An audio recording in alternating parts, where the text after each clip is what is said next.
হঠাৎ প্রচণ্ড কম্পনে দুলতে থাকে মেক্সিকোর অট্টালিকা থেকে সবকিছুই। কম্পনে ধসে পড়ে অনেক বাড়িঘর। আতঙ্কে কোনো মতে ঘর ছেড়ে রাস্তায় নেমে আসেন বাসিন্দারা। শুক্রবার 6.5 মাত্রার শক্তিশালী ভূমিকম্পে এই পরিস্থিতি তৈরি হয় মেক্সিকোর রাজধানী মেক্সিকো সিটি সহ দক্ষিণ ও মধ্যাঞ্চলে। সময় বাড়ার সঙ্গে আসছে হতাহতের খবর।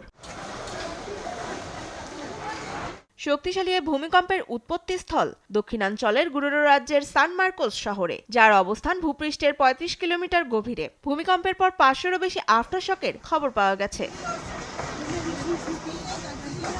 শক্তিশালী এ ভূমিকম্পের ফলে বিভিন্ন রাজ্য থেকে আসছে ভূমিধসের খবরও। গুরেরোর শহর চিলপানসিঙ্গোতে একটি হাসপাতাল গুরুতর ক্ষতি হয়েছে। যথাসময়ে রোগীদের নিরাপদে সরিয়ে নেয়ায় হতাহতের ঘটনা ঘটেনি।